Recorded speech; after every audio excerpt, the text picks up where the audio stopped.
Busana adat Bugis mewarnai kepulangan jemaah haji Kloter 2 Makassar di Sulawesi Selatan. Penggunaan busana adat Bugis ini merupakan tradisi turun-temurun yang terus dilestarikan saat jemaah kembali ke kampung halaman. Busana adat Bugis ini sengaja dikenakan oleh para jemaah haji perempuan sebelum bertemu dengan keluarga di kampung halaman dan telah dipersiapkan sebelum berangkat ke Tanah Suci. Namun baru dikenakan setelah jemaah kembali di tanah air sebagai bentuk penghormatan dan ungkapan kebahagiaan menyambut perjumpaan dengan keluarga. Ibu kemarin di Tanah Suci beli apa saja sih, Bu?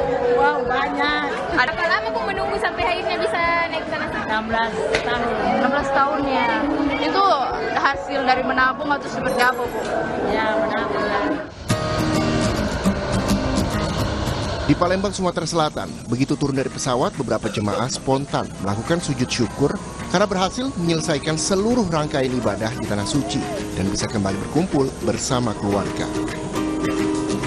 Para jemaah mengaku seluruh proses ibadah berjalan dengan aman dan lancar. Mereka juga memberikan apresiasi tinggi terhadap kualitas pelayanan ibadah haji tahun ini, khususnya penyelenggaraan oleh Kementerian Haji dan Umrah yang dinilai jauh lebih baik.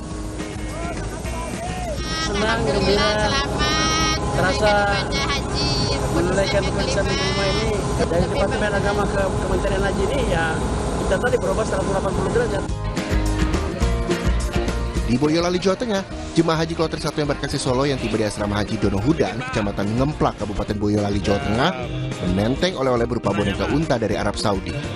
Selain boneka unta, oleh-oleh lain seperti parfum hingga makanan juga dibawa untuk keluarga. Para jemaah haji bersyukur karena telah menyelesaikan seluruh rangkaian ibadah haji dan kembali ke tanah air.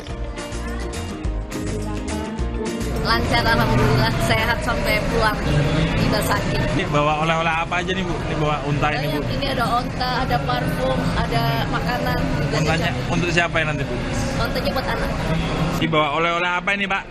Ini mau diternak di Indonesia nanti tahun depan untuk korban lagi. Untuk korban. Apa itu, Pak? Apa itu, Pak? Onta. Oh, onta ya, Pak. Boneka onta kan? Beli berapa? Ini 8 ekor. 8 ekor. Harganya berapa? Ini 203. Ini yang 201. Oh, Itu beda. buat cucu semua nanti. Selanjutnya, jemaah haji Kloter 1 setelah prosesi serah terima dari PPIH Embarkasi Solo kepada petugas daerah, kemudian dipulangkan ke daerah asal masing-masing. Tim Liputan, Kompas TV.